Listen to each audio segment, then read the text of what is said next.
Olá, estamos começando mais um Farofa Crítica, um programa onde pensar é o nosso principal ingrediente. A cada programa, intelectuais, ativistas, artistas e outros arteiros comentam sobre temas contemporâneos. Farofa Crítica é uma produção do CELAC em parceria com o Departamento de Jornalismo e Editoração da ECA USP.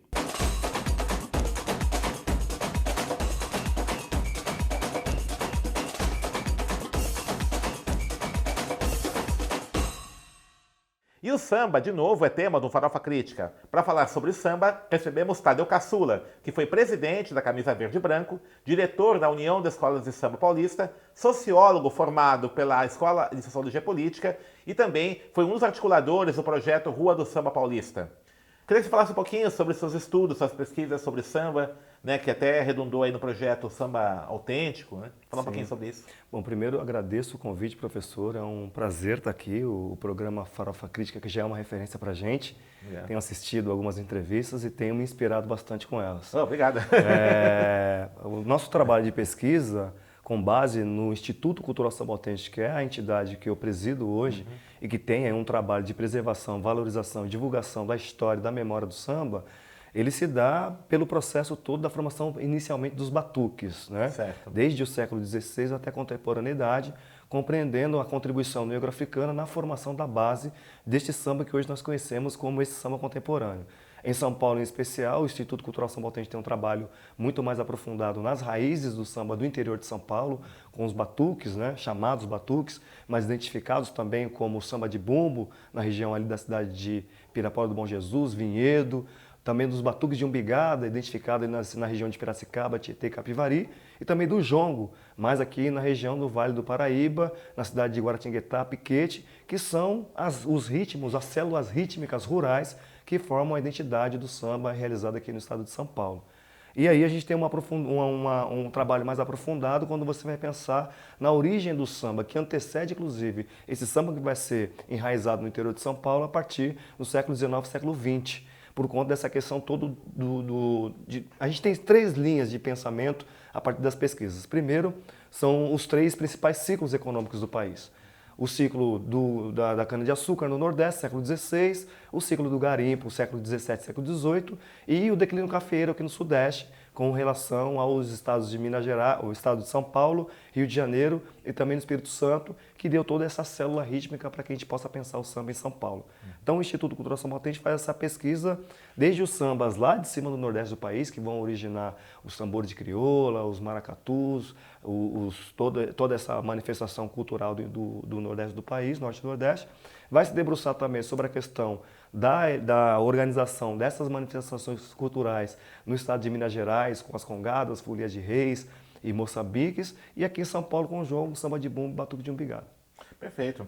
E o Samba Autêntico, ele como é que é uma organização governamental? Sim. Como é que funciona? Nós somos uma ONG, É uma ONG? né, somos uma ONG e hoje nós estamos com sede na Zona Norte de São Paulo, no bairro da Freguesia do Ó, em processo de transição. Estamos indo para o bairro mais sambista de São Paulo, que é o bairro da Barra Funda, onde se dá a entrada do samba, onde o samba se urbaniza em São Paulo, ali na região do Lago da Banana. E lá nós temos uma biblioteca com mais de 1000 títulos, entre livros, CDs, DVDs, teses de mestrados e doutorados, alguns documentários, recortes de jornais, tudo isso voltado à questão da história do samba, com um recorte especial ao samba de São Paulo, mas com uma abrangência aí no que tange a questão da formação da cultura negra no país. O Marco Mattoli era do Clube do Balanço, esteve aqui com a gente, né, em programas anteriores. Ele disse que existe uma certa incompreensão de que a cultura negra no Brasil é só Rio de Janeiro, Salvador, né? E que não há essa presença em São Paulo, abaixo do Rio, né? A que se atribui isso, né? Porque, de fato, o samba paulista é pouco ainda conhecido, né? A gente tem alguns aspectos aí, professor Denis. O samba no Brasil ele vai ser institucionalizado a partir de uma política de Getúlio Vargas. Getúlio Vargas, quando vai pensar elementos de identidade nacional, e aí a gente pode pensar até... A capoeira também, né? Inclusive? A capoeira também, pode pensar até em textos como a invenção das tradições, de Eric Robesbal, que vai propor, inclusive, essa questão de como se cria esses elementos étnicos para criar uma identidade nacional. Getúlio Vargas vai instituir o samba carioca como a música brasileira, assim como a feijoada, que vai ser aí a comida que vai representar a nação brasileira, assim como a capoeira, que ele vai ter como arte marcial brasileira, enfim. E o samba carioca acabou ganhando essa projeção nacional e sendo institucionalizado. Isso quer dizer que quando o Brasil tinha a sua capital, a cidade do Rio de Janeiro, tudo que se fomentava na cidade do Rio de Janeiro, tudo que dava vazão ali pela cidade do Rio de Janeiro, se dava sobretudo pela Rádio Nacional. Então tudo que era produzido em termos de música, de intelectualidade, de costume, era fomentado pela Rádio Nacional. Então isso ficou muito irrigado no consciente e no imaginário do povo brasileiro. Isso não quer dizer que o samba em São Paulo, naquele mesmo período, já não estava sendo organizado e manifestado. Haja vista, professor, que nós temos aqui em São Paulo, em 1914, o Dionísio Barbosa, que cria o Grupo Barra Funda, que foi o primeiro grupo negro organizado na cidade de São Paulo, e já sai com uma música própria, com a música do Grupo Barra Funda. 3 anos antes da criação do registro, da gravação do samba pelo telefone do Donga. Então, São Paulo já tem aí toda uma estrutura organizada, mas o foco da questão da divulgação da música está voltado ainda no Rio de Janeiro por conta desses aspectos. Você foi diretor da UESP, né? Ou ainda é? Já foi? Sim. Foi, né? Ainda, Ainda, tá. não, é. Como é que foi o trabalho da UESP no período que você estava lá, na direção? A UESP cuida mais das escolas menores, né? Os blocos, né? A União das Escolas de Samba Paulistana faz um trabalho que, do meu ponto de vista, é um trabalho vital para que hoje a gente compreenda, professor, tudo que a gente tem de carnaval hoje. Esse carnaval espetacularizado, inclusive, este que aparece na grande mídia. Por quê? Porque a UESP ela desenvolve um trabalho na base. A UESP faz um trabalho de preservação do carnaval da comunidade, do carnaval da periferia, do carnaval que está invisibilizado aos olhos da sociedade brasileira. Esse carnaval que ainda é marginalizado. Então a UESP joga um papel fundamental na manutenção desses espaços, desses territórios que respiram cultura constantemente. Então você tem ali no trabalho da UESP, para além da questão da preservação desse carnaval de bairro, nas 4 regiões de São Paulo, a UESP hoje tem 63 entidades carnavalescas filiadas entre escolas de samba e blocos, e também tem a preocupação e a responsabilidade de fazer a preservação da memória da história do carnaval. A UESP hoje tem o Centro de Documentação e Memória do Samba, que tem também não sei quantos mil títulos voltados à história do carnaval, à história dessas agremiações, que inclusive muitas que estão aí hoje gozando do grupo especial, passaram também pela UESP. Certo. E que estão lá também registradas, com letras de samba, com sinopse, com enredos, com eventos realizados desde a década de 70, porque a UESP é fundada em 73, é a primeira entidade que vai administrar o carnaval em São Paulo, administrar no sentido de colocar o carnaval nessa dimensão que a gente conhece hoje, porque antes da UESP teve a Federação das Escolas de Samba em 68, que deu ali a organização para o Carnaval de São Paulo, no momento em que os cordões carnavalescos estavam passando por um processo de transição de cordão para a escola de samba. Então a UESP... Isso foi uma decisão do governador de São Paulo, né? Do prefeito de São Paulo, Faria Lima. Faria Lima, isso. Faria Lima, Uhum. que inclusive era mangueirense, né? Gostava muito de carnaval e que via nos cordões carnavalescos não apenas um potencial cultural, professor Denso, mas também via um potencial no tocante ao desenvolvimento econômico de São Paulo. Certo. Né? Porque o carnaval em São Paulo, ele tinha a prerrogativa de mostrar uma produção cultural periférica, mas o Estado, a cidade ou a prefeitura, o governo municipal viu ali a possibilidade de organizar isso, cria uma comissão, essa comissão vai ao Rio de Janeiro pegar um modelo de organização das escolas de samba cariocas para aplicar em São Paulo, por isso que nós temos hoje aí esse formato de escola de samba muito próximo do que é o formato das escolas de samba carioca. Certo. E aí vai também otimizar isso. Vai gerar turismo, vai gerar economia, vai gerar todo um processo. Mas não é um modelo que vem da tradição de São Paulo, né? Porque Não, são não cordões, é. A né? tradição de São Paulo são os cordões Cordões carnavalescos. carnavalescos, né? As duas únicas escolas de samba que vêm dessa tradição de cordões carnavalescos, professor Denis, é a Camisa Verde e Branco e a Vai Vai. Certo. Que ainda são oriundas Dos desse cordões, formato de cordões carnavalescos. As demais As foram demais, posterior. todas posteriores. Não, teve até escolas que foram fundadas no período de cordão, mas já foram fundadas como escola de samba. A primeira dela foi a primeira de São Paulo em 35, por Eupides de Faria, Certo. e depois em 37 a Lava Pés, que está ainda hoje pela madrinha Anice E como é que tá a Lava Pés, hein? Ela estava numa situação bem complicada, né? A Lava Pés hoje ela goza no grupo 4, se eu não me engano, Tá. né, das escolas de samba. É a escola de samba mais antiga em atividade de São Paulo, mais tradicional. Escolas, fundadores de importantes escolas passaram, fizeram estágio na Lava Pés, como o seu Carlão do Peruche, que era surdista da Lava Pés, seu Nenê de Vila Matilde, Silvaldo, Império do Cambuci, O Pé Rachado foi, né? Pé Rachado, todos esses grandes ícones, baluartes da história do samba, beberam da fonte de Madrinha Eunice lá na Lava Pés. Certo. E agora, qual que é a perspectiva da UESP? Esse problema assim, da monetização no carnaval, né? O Edson Roberto esteve aqui também, ele falou muito isso, né? Não é uma profissionalização, uma monetização, né? Sim. É o dinheiro entrando, tal, até por conta aí da Globo, transmitindo Cecílias, né? Que impacto que isso tem nesse samba de São Paulo, né? Isso tem trazido problemas? O que Sim, você acha sim, disso? ele tem trazido alguns problemas, Denis, e isso é muito preocupante. Preocupante no seguinte sentido: quando você propõe um carnaval espetacularizado e que está ali totalmente subordinado a uma ordem de uma emissora que transmite para 23 países, significa dizer que essas entidades hoje estão obedecendo a um padrão estético que não dialoga com o padrão estético que as escolas e entidades carnavalescas ligadas ao ESP, obedecem. Quando você propõe um desenvolvimento amplo do capital sobre essas entidades, significa dizer que algumas escolas serão marginalizadas. E isso está acontecendo, por exemplo, com a UESP. Recentemente, há 2 anos atrás, se não me falha a memória, 12 escolas filiadas à UESP, que eram o principal grupo da UESP, que era o grupo 1, debandaram para a Liga das Escolas de Samba por conta desse projeto de espetacularização e monetização do carnaval. E isso enfraqueceu bastante o desenvolvimento do carnaval da UESP. E isso vem crescendo. Como você percebe, por exemplo, Denis, esse carnaval de rua proposto pela elite paulista, e significa dizer que a prefeitura passa a olhar para esse carnaval com a perspectiva de que há um investimento menor, né, no tocante à organização dessa festa, e que há um momento em que a prefeitura vai repensar o investimento nesse carnaval de bairro, que são os carnavais das escolas e dos blocos, que são carnavais de rua fantasiados. Então, isso, de uma certa forma, essa questão do fator monetário que está hoje ditando a regra do carnaval, está impactando diretamente nessas entidades, nessas agremiações, nessas comunidades que desenvolvem o carnaval, do meu ponto de vista, importantíssimo, que faz a manutenção dessa relação cultural nas periferias. Isso é um branqueamento do carnaval, né? Sem sombra de dúvida. Né? Porque É aí o branqueamento branco, total. classe média, né?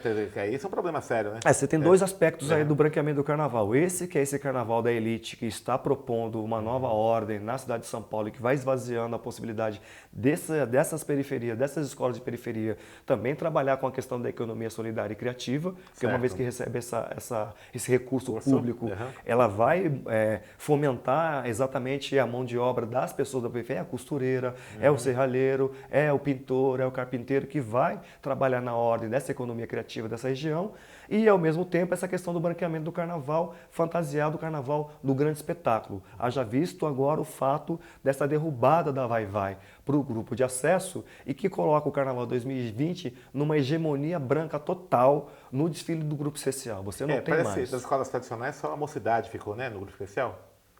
Então, e a Rosa de Ouro, né? A Mocidade e Rosa de Ouro que são geridos por mulheres brancas. Mulheres brancas, sim. Tá, tudo bem, tem razão, tá certo. Né? É isso. E aí o que você acha que pode ser feito, né, para romper com isso? Você acha que tem uma mobilização?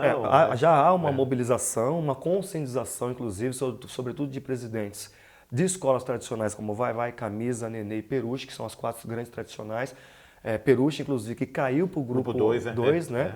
Que, se você for analisar, né, até anos atrás seria cair para a UESP, o que é uma grande preocupação, que são escolas negras, de raiz negra, de tradição negra tradicionais, e que há um projeto muito vistoso aí colocado de esvaziamento dessas escolas nesse lugar de protagonismo do carnaval do grupo especial. Então, acho sim uma mobilização, uma preocupação, inclusive a nova Frente Negra Brasileira tem se debruçado sobre essa reflexão de como a gente, de fato, atua diretamente nessas relações e começa a propor aí uma nova ordem para que essas escolas e essas lideranças voltem novamente a trilhar e a, enfim, trabalhar nessa perspectiva de protagonizar nos grupos especiais. Você me deu um gancho para uma pergunta que não estava aqui no script, mas eu me lembrei agora, né? Você é do meio da Nova Frente Negra Brasileira, né? Uma nova organização. Exato. Fala um pouquinho para a gente o que é a Nova Frente Negra. A Nova Frente Negra Brasileira, na verdade, ela é uma nova organização, mas que tem uma história totalmente voltada à história da Frente Negra Brasileira da década de 30. Quando você percebe a importância da Frente Negra, e isso é inegável em qualquer corrente do movimento negro, a Frente Negra Brasileira foi de fato um divisor de água na relação da sociabilidade da população preta do Brasil, uma vez que você tinha um projeto do Estado brasileiro de emancipar a inserção dessa população na estrutura da sociedade brasileira. Vários estruturalistas vão discutir isso, uma delas é a Ana Haritt, que vai discutir o estruturalismo e vai fazer essa discussão sobre como a população negra é emancipada desse processo. E aí a Frente Negra, então, vai trabalhar na perspectiva de agrupar essas pessoas e propor algumas ações na ordem socialista. É óbvio que a Frente Negra naquele período tinha outras linhas, tinha a linha monarquista, Sim. tinha a linha integralista, mas a nova Frente Negra brasileira se dedicou a pensar e a estudar um pouco as ações mais do campo socialista da Frente Negra naquele período e retoma agora em 2016, 2017 com um grupo de estudos que vai trabalhar um pouco esses textos, essa produção política da Frente Negra da década de 30 e vai relançar a Frente Negra com o nome de Nova Frente Negra Brasileira, num ato que nós realizamos no bairro da Liberdade, em frente à antiga sede da Frente Negra Brasileira, fazendo a leitura do nosso manifesto. E hoje a nova Frente Negra Brasileira está organizada em 14 estados, mobilizadas. Já realizamos 5 encontros nacionais. O primeiro foi em Salvador, junto com o Fórum Social Mundial, em que nós discutimos em alguns painéis a importância do protagonismo negro nas esferas de poder. Em 2017 realizamos uma audiência pública no Senado Federal, em parceria com o mandato do senador Paulo Paim, discutindo a questão do protagonismo negro, que desencadeou nesses 5 encontros nacionais. Salvador, Rio de Janeiro, Florianópolis, São Paulo, e agora, o mês passado, fizemos no Rio Grande do Norte, Natal, e agora em agosto realizaremos nosso 6º encontro em Brasília, que vai também desencadear no nosso 2º pedido de audiência pública, também em parceria com o Paim, para discutir a questão da reforma da Previdência com um recorte racial, étnico-racial. O tema é a reforma da Previdência e os impactos para a população preta do Brasil. Eu tenho dito muito que essa proposta de reforma da Previdência é uma nova lei dos sexagenários, Sem sombra de dúvida. Porque aí ela impõe uma idade mínima, né, que a população negra no Brasil, uma parte não chega, né? Exatamente. Como eu falei, sexagenários na época da abolição, né? Exatamente. É revisitar todo esse processo. Né? Esse governo que está aí, ele está, de fato, revisitando todo um processo retrógrado, né, de relações, não só no campo político, mas do campo também de direitos sociais. E é óbvio que a nova Frente Negra Brasileira não vai se furtar em fazer o debate, fazer a luta e propor, obviamente, um projeto em que a população negra possa se inserir. Isso se conecta com esse processo de branqueamento do samba, né? Quer dizer, você tem a gente pode observar que o racismo, né, no Brasil, ele tem várias facetas, né? Então Sim. você tem um processo aí de retirada de direitos, né?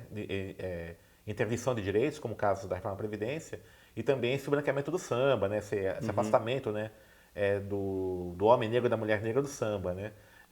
Isso é bem preocupante. Uma coisa assim, eu quero até comentar com você, é o fato, não sei se você tem acompanhado, mas várias prefeituras, né, de cidades do interior de São Paulo têm acabado com o carnaval. Né? Como é que você vê isso? Aí você tem, o professor Denis, aí uma abrangência na ocupação desses espaços de poder de partidos ligados a religiões monoteístas. Né? Certo. Essas religiões pentecostais estão ganhando espaço e territórios políticos e, de certa forma, impondo também a sua ideologia religiosa, que impacta diretamente com a questão das tradições de matriz africana, seja o candomblé, seja a capoeira, seja o samba.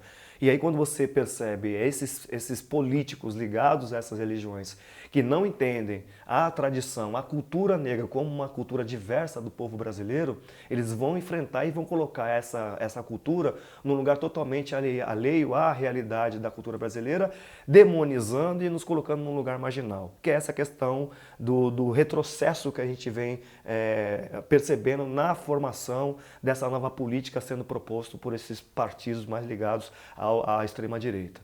Então, quando acaba a possibilidade dessas escolas, dessas agremiações, dessas comunidades do interior desenvolver o carnaval, há de se preocupar porque, de uma certa forma, é um golpe direto e duro em toda a contribuição dos pretos e pretas que vieram de África e deram sua contribuição na formação da cultura popular brasileira. E o carnaval é cultura popular, o carnaval é essência, o carnaval faz parte do DNA do povo brasileiro. E esses apagamentos não vêm acontecendo desde agora, né, professor Denis? Esses apagamentos vêm desde diáspora, vêm desde pós-abolição, vêm desde 14 de maio, vêm desde todo esse processo. Então, no samba é isso. Geraldo Filme e Candeia, que são as minhas duas grandes referências de intelectuais orgânicos, pretos do samba, já vinham cantando essa bola há muito tempo. Geraldo Filme com o Samba Vai Cuidar de Sua Vida e o Candeia com o Samba Dia de Graça, que são dois clássicos assim que de fato traz a gente para refletir sobre qual é o nosso papel quanto sambistas, quanto ativistas e quanto pretos do samba no país. Tudo bem, Caçula, a gente está encerrando aqui o nosso programa, né? O tempo é curto, né? Foi muito boa a conversa. Fala um pouquinho aí do Samba Autêntico, onde pode encontrar a sede, o endereço, tudo, o site. Tá, ó, o Instituto Cultural Samba Autêntico tem a página no Facebook, é Instituto Cultural Samba Autêntico. Nós também estamos no Instagram. A nossa sede, por enquanto, está na rua Icatuaçu, número 157, na Freguesia do Ó. Nós estamos mudando, tá? Daqui acho que uns 3 meses a gente já está numa nova sede aqui no bairro da Barra Funda, ali próximo ao Lago da Banana. E também tem contatos aí, se puder deixar o telefone, é o 11, né? 11 97488 2701. Eu também estou no Twitter, Tadeu Caçula, no Facebook também como Tadeu Caçula. Caçula com K. Caçula com K porque é quimbundo, né? Porque Quimbundo. é de origem banto. Perfeito. Né? Então é só procurar pelas redes sociais e a gente passa mais informações. Valeu, grande. Valeu, professor. Isso aí. Estamos encerrando mais um Farofa Crítica, que hoje recebeu o Tadeu Caçula, que falou conosco sobre o samba de São Paulo. Acesse nossas redes sociais, www.youtube.com.br/Farofa Crítica e também no Facebook. E não esqueça de inscrever-se e clicar no sininho para receber as notificações. E para encerrar de vez, uma frase de Geraldo Carneiro: o samba é como o livro, pode agonizar, mas nunca morre. Cavaleiro maior,